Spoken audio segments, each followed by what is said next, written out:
प्रभु को गिन गिन के गालियां देता था शिशुपाल। ये जब शिशुपाल प्रकट हुआ तो बुआ का ही लड़का था, 4 भुजाएं थी। तो इसके जन्म उत्सव के समय फिर श्री कृष्ण बलराम जी भी गए हुए थे।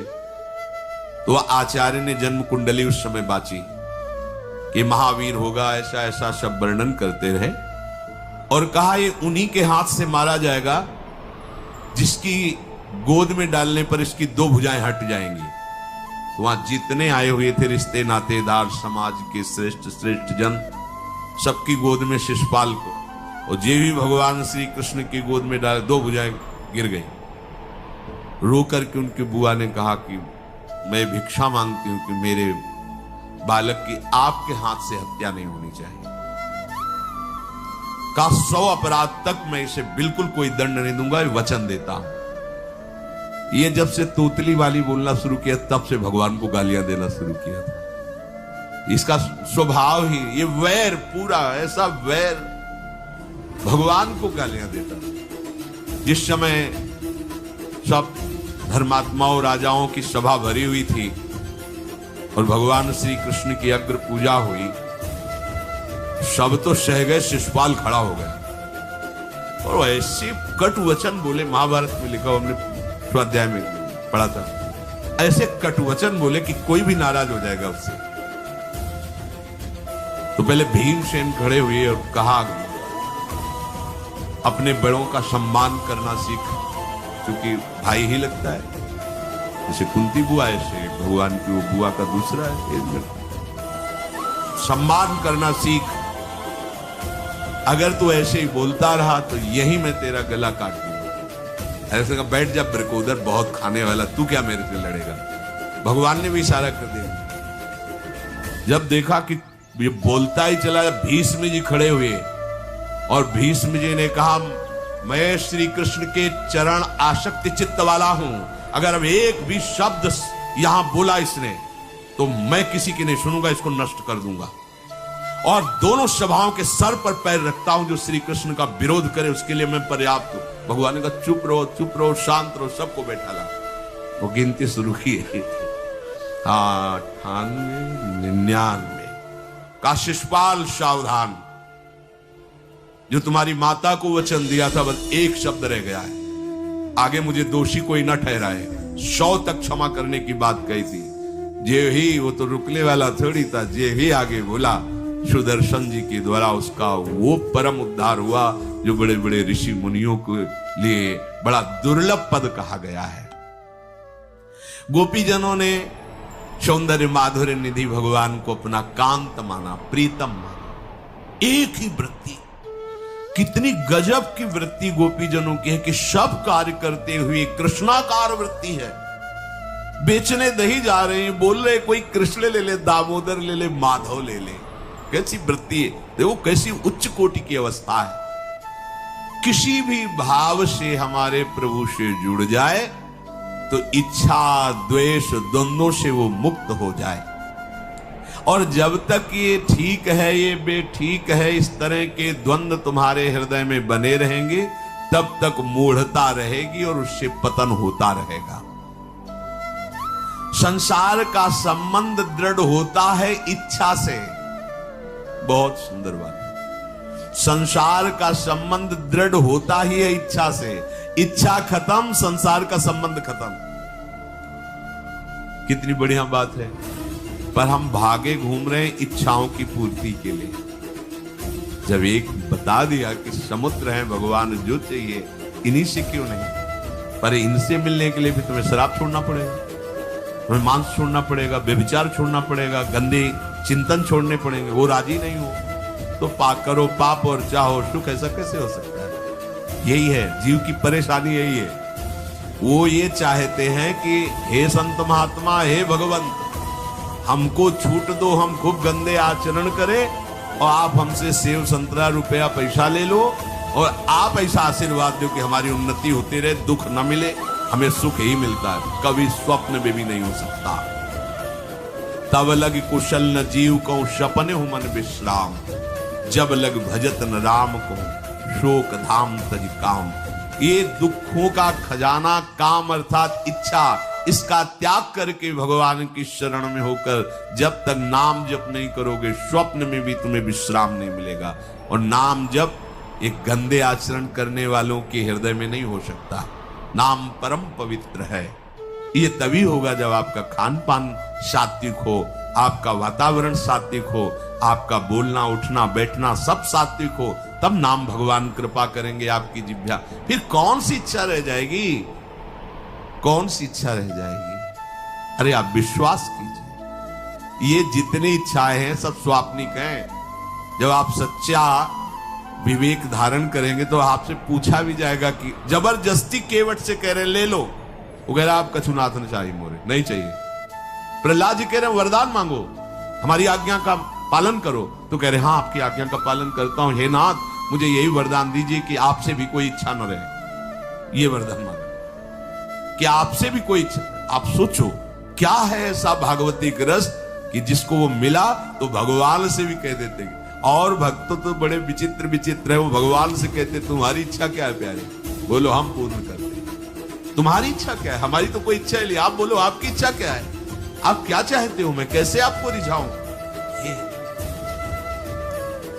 जब कामना को लेकर के मनोवृत्ति का प्रवाह संसार की तरफ होता है, तब ये कामना ही हमें राग द्वेष में बांध देती है। जो महापुरुषों ने उपासना करके शास्त्र स्वाध्याय करके अनुभव किया है, उसे ध्यान से सुनो।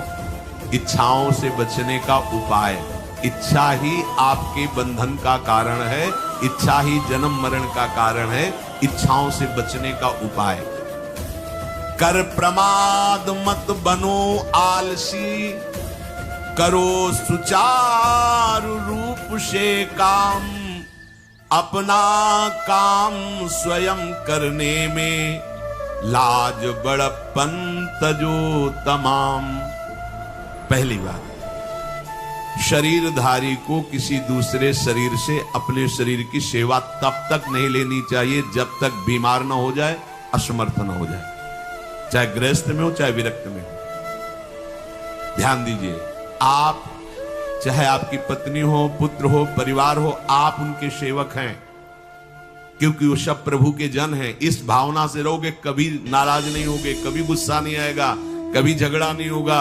अगर आप अपने को ये माने कि प्रभु मेरे परिवार में आए हुए हैं, मुझे अपने कर्तव्य का पालन करना है, आप तो कहीं झगड़ा साक्षात्कार पर ऐसा कौन मानता है? अच्छा, साधु वेश में ये जरूर सावधानी रखनी चाहिए। ध्यान देकर सुनिए, जब तक आपका शरीर स्वस्थ है आप किसी से किसी भी प्रकार की सेवा स्वीकार न करें। भिक्षान्न के सिवा कोई भी सेवा स्वीकार न करें। अपने शरीर की सेवा तब तक करें जब तक आपका शरीर असमर्थ नहीं हो जाता। असमर्थ हो गए तो फिर हरि ही करें आकर स्वयं, या किसी को भेज दें, उनके बस की बात है। देखो माधवदास बाबा की लंगोटी स्वयं श्री ठाकुर जी महाराज धो रहे हैं। तब तक हमने अपने बड़े संतों को देखा है, बिल्कुल किसी भी तरह की कोई सेवा नहीं स्वीकार करते। अपनी दिनचर्या अपने हाथ से अपने शरीर की पूरी। आपको क्या हो गया है? आप भी वैसे ही चलो जैसे गुरुजन चले हैं, भिक्षान्न के सिवा। आप अपनी किसी भी तरह की सेवा किसी से मत करवाइए। आप देखो इच्छाओं का दमन होना शुरू हो जाएगा, यहीं से इच्छाओं का दमन शुरू हो जाता है। आप सच्ची मानिए, ये जो आप शरीर सुख की आकांक्षा से दूसरे से सुख लेने की इच्छा करते हैं, यही तुम्हारे बंधन का कारण है, यही तुम्हारी दुर्गति, यही तुम्हारी कमजोरी है। जब तक शरीर स्वस्थ रहे किसी से किसी भी तरह की सेवा मत लो, और अधिक से अधिक सेवा करने का भाव रखो। सुधार, हमें सेवा करना है, सेवा लेना नहीं है। जब तक सेव्य का साक्षात्कार ना हो जाए या शरीर असमर्थ ना हो जाए, तब तक ये नियम दृढ़ रखना चाहिए।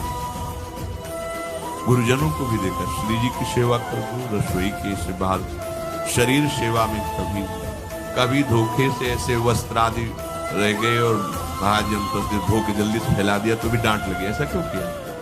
रखे थे महाराज ने ऐसा कर नहीं, जब तक हम कहें नहीं तब तक नहीं। आज भी सरकार अपने ही हाथ से श्री जी को भोग लगा के ही, सब हैं पर वो अपने ही हाथ से 2 रोटी भोग बना के। देखो बुजुर्ग संतों को, बड़े महापुरुषों को हमने देखा है, अपने शरीर, जब तक शरीर में सामर्थ्य है तब तक, ये महापुरुषों का आदेश है, अपना काम स्वयं करने में लाज बड़प्पन तजो तमाम। अपना काम करने के लिए आप किसी को भी आदेश मत करें, किसी की भी सेवा स्वीकार न करें। हाँ, हमें भूख लगेगी तो रोटी मांग लेंगे जाकर, क्या जरूरत है हमें किसी की सेवा स्वीकार करने की। मांगो, खाओ, खूब भजन करो, सत्संग करो, कम खर्चे वाला जीवन रखो। जरूरत क्या है? जो जरूरत है गली चलते दे देंगे भगवान, विश्वास करो, गली चलते दे देंगे। विरक्त गृहस्थ धर्म पूर्वक कमाओ, जितनी आवश्यकता प्रभु दे देंगे। ऐसा कोई त्रिभुवन में नहीं जिसकी आवश्यकता की पूर्ति न होती हो। अनावश्यक तुम्हारी मांगे जो हैं वही तुम्हें दुख दे रही है। आवश्यक व्यवस्था सबको भगवान दिए हुई है, अनावश्यक मांग के लिए तुम्हें फिर फंसना होगा। ये तुम्हारी अनावश्यक मांगे हैं, ये हो जाए, वो हो जाए, वो जो आपको जीवन जीने के लिए जरूरी है, धर्म पालन के लिए जरूरी, वो बिना मांगे भगवान दे रहे सबको। देख लो। हाँ, आप कि भाई हमको उस परिकर में रहना है, उस कोर्ट से रहना है, वो सब VIP, तो हमको भी उस कोर्ट का, ये मांगे हैं तुम्हारी। तुम्हारा प्रारब्ध जितना है उतना तुम्हें मिलेगा, जो आवश्यक है वो तुम्हें मिलेगा। अनावश्यक मांगे करोगे फंसोगे, अधर्म में कूदना पड़ेगा तुम्हें। हाथ पैर सब साधन प्रभु ने दिए, दया कर तुम्हें समान, फिर क्यों उनसे काम न लेते, क्यों रखते हो झूठी शान। तुम्हारी सेवा के लिए तुम्हारे पास हाथ है, तुम्हारे चरण है, तुम्हें बुद्धि दी है, दूसरे से क्यों सेवा स्वीकार करते हो? प्रभु ने दया करके उद्धार के लिए तुम्हारे पास पूरी सामग्री दे दी, उसका प्रयोग करो। तन मन दोनों का हित करता, निश्चय शारीरिक श्रम युक्त। देखो ये है, जिसने अपना परम मंगल ठाना है वो शरीर को कभी प्रमाद में नहीं रखता, चाहे गृहस्थ हो चाहे विरक्त हो। ये आलस्य प्रमाद किसी के लिए भी ठीक नहीं है। नियत समय तक सो जाओ, इसके बाद खूब मेहनत करो, चाहे गृहस्थ हो चाहे विरक्त। विरक्त हो तो खूब नाम जप, वाणी पाठ, ब्रह्मचर्य से रहना, आसनों में बैठना, हाँ सेवा करना, शारीरिक श्रम नहीं, खूब सेवा करो, धाम की सेवा करो, नालियां साफ करो, गलियां साफ करो, जो सेवाएं में इसे श्रम करो। ब्रह्मचर्य पचाने के लिए श्रम भी तो होना चाहिए। श्री जी की प्राप्ति के लिए मन वचन कर्म से श्री जी के चरणों का आश्रय लेकर के जितना आप अन्न डालते हो उतना आप इसका प्रयोग करो शरीर का। इससे ममता मत रखो, खूब धाम। पुराने संतों को देखो, सोहनी पकड़े कहां कहां तक परिक्रमा में लगा। हमने देखा है एक हरिदासी महात्मा थे, पीछे पानी घाट की तरफ उनकी छोटी सी कुटिया, किलोमीटर तक ऐसे ही सोहनी लगा रहे। वृद्ध वृद्ध महात्मा सेवा करें, अपने लोग जवान महात्मा होकर, शरीर स्वस्थ होकर बेइज्जती सम। अगर सोहनी पकड़ के खड़े हो जाओगे गली में तो आपको लगेगा अपनी बेइज्जती हो रही है। वाह, कितनी बड़ी इज्जत है हमारी। स्वामिनी के महल की बीथियों में सोहनी लगाने में तुम्हें बेइज्जती लग रही, वो आचार्य चरण याचना कर रहे हैं।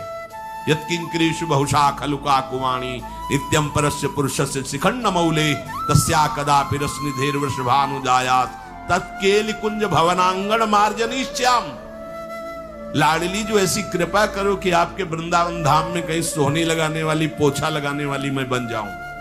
मांग रहे हैं।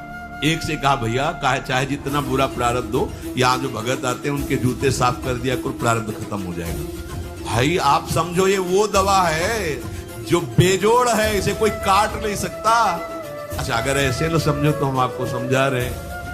गुरुद्वारे में चले जाओ, चाहे जितना बड़ा अधिकारी हो, सबसे पहली जोरी सेवा यही है, पादुका की सेवा। समझे भी नहीं आ रहा तुम्हें?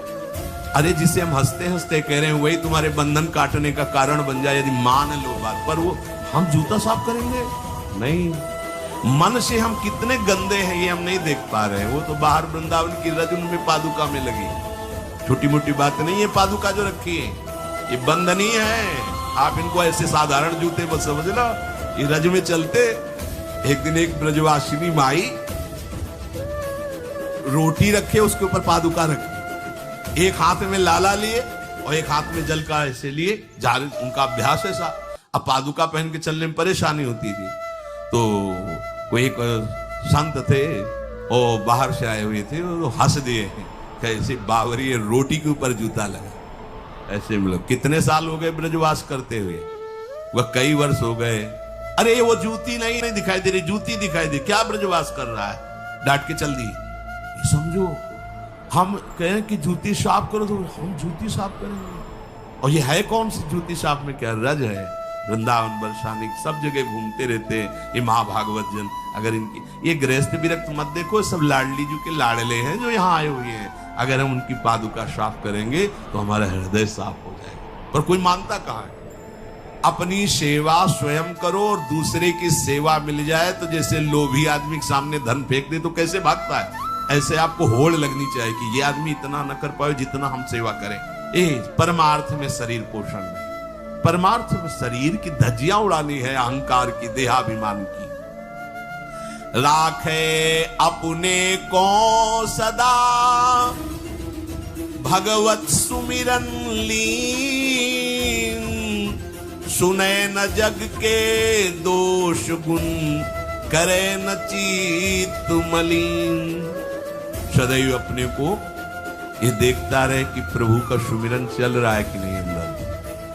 ये बहुत बड़े काहे की परेशानी, हम तो यही समझ नहीं पा रहे कि इतनी झंझटें लेकर कैसे घूम रहे हैं लोग। अगर हृदय में राधा राधा चल रहा है, आप व्यापार कर रहे हो, नौकरी कर रहे हो, गृहस्थ हो, विरक्त हो, जो, अब आपको चिंता क्या होनी चाहिए। देखो ना, थोड़े दिन ऐसे चल के देखो, हर कार्य बहुत अच्छा होता है जब भगवत सुमिरन पूर्वक आप एकाग्रता पूर्वक कार्य करें, हर कार्य में आपको आनंद आएगा। पर वो तो शरीर पोषी, जैसे आग जलने में फफोला पड़ जाता है ना, उसको बहुत संभाल के रखते हैं, ऐसे देहाभिमानी साधक भी होते हैं।